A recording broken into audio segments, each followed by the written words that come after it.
अक्सर आपने लोगों को कहते सुना होगा कि जो कुछ उन्हें मिला है वो उनके लिए भगवान का प्रसाद है। इसका अर्थ ये है कि हमारे जीवन में प्रसाद की बहुत अहमियत है। आप जब भी भगवान के दर्शन करने के लिए मंदिर, मस्जिद या गुरुद्वारे जाते हैं तो वहाँ आपको प्रसाद मिलता है और ये प्रसाद हमारे लिए भगवान की कृपा के समान होता है। और धर्मों में भी प्रसाद बांटने की प्रथा है। कुछ लोग छोल जो चने होते हैं वो बांटते हैं, कुछ पतासे और फुलियों का प्रसाद बांटते हैं, कुछ मिट्ठी रोटी बनाकर उसके टुकड़े जो है वो बांट देते हैं, कुछ लोग लड्डू बांटते हैं, कुछ धर्मों में बर्फ़ी और ये पेड़े ये इत्यादि चीज़ें जो है वो बांटी जाती है। मगर सिख धर्म में केवल से केवल और कड़ा प्रसाद का ही बांटना जो वो प्रमाण किया गया है। सिख रहत मर्यादा, सिख कोड ऑफ कंडक्ट में सिख रहत मर्यादा के मुताबिक कड़ा प्रसाद बांटना ज़रूरी है और ये सभी की सहूलत के लिए, खाने के लिए उसको किसी प्रकार की कोई दिक्कत नहीं आती और ये गुरु मिलाप की खुशी के लिए कड़ा प्रसाद बांटा जाता है। गुरुद्वारे में जो प्रसाद चढ़ाया जाता है उसे कड़ा प्रसाद कहते हैं। कड़ा प्रसाद 5 तत्वों से मिलकर बनता है। ये 5 तत्व हैं अग्नि, पानी, घी, आटा और चीनी। कड़ा प्रसाद बनाने के लिए सबसे पहले आग पर बड़ा सा बर्तन रखा जाता है जिसे देग कहते हैं और फिर इस देग में इन तत्वों को क्रम अनुसार डालकर प्रसाद को पकाया जाता है।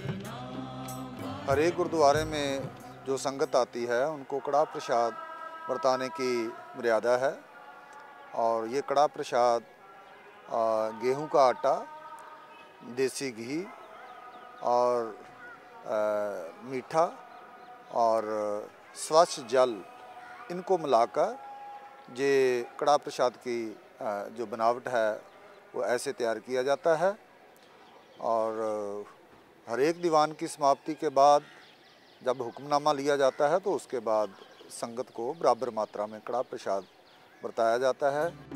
इसमें संगत और पंगत की भावना छिपी होती है। संगत का अर्थ है संगति यानी सामूहिकता और पंगत का अर्थ है प्रसाद को लाइन में बैठकर ग्रहण करना। संगत और पंगत हमें जीने की सही राह दिखाती है।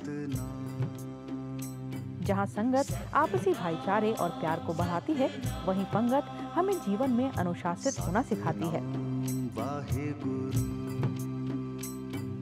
किसी भी गुरुद्वारे में जहाँ लंगर बांटा जाता है और वहाँ पर जाकर जब हम देखते हैं तो पंगत में बैठने की, एक लाइन में बैठने की प्रथा है। ये हमारे को ये सिखाती है कि हमने ये मानना है कि हम सब एक प्रभु की संतान हैं, इसलिए हम सब भाई भाई हैं, हम सब एक परिवार के सदस्य हैं, हमारा किसी के साथ कोई मतभेद नहीं है।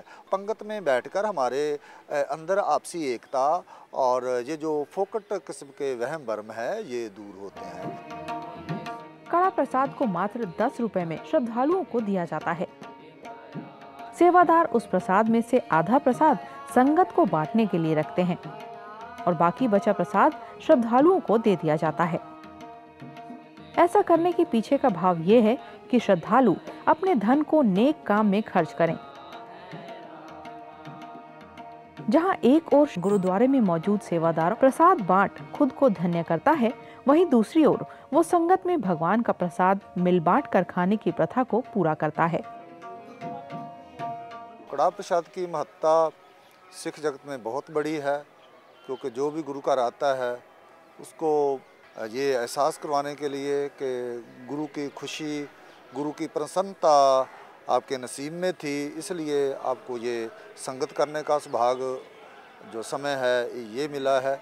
इसलिए गुरु और संगत की मिलाप की खुशी का इजहार करने के लिए कड़ा प्रसाद की देग जो है वो बांटी जाती है और ये बराबर मात्रा में सभी को दी जाती है। कोई भी व्यक्ति जो संगत में आता है, गुरु घर में आता है, तब तक वो अपनी हाजिरी लगी हुई नहीं मानता जब तक उसको कड़ा प्रसाद ना मिल जाए। इसलिए कड़ा प्रसाद लेना बहुत ज़रूरी होता है और ये हमारे को मानसिक खुशी देता है और ये एहसास कराता है कि हमारी गुरु घर में जो हाजिरी है वो प्रवान हो गई है। ऐसा माना जाता है कि कड़ा प्रसाद सुपाच्य होता है। और घी से बने होने के कारण ये हमारे शरीर को पुष्टि प्रदान करता है। अग्नि में पककर तैयार होने के कारण हमारे शरीर को तेज मिलता है और इससे हमारा पाचन तंत्र भी दुरुस्त रहता है। कड़ा प्रसाद खाने से जहाँ शरीर को फायदा पहुँचता है, वहीं ये हमें जीवन में अनुशासन और आपसी सद्भावना जैसे गुण भी सिखाता है।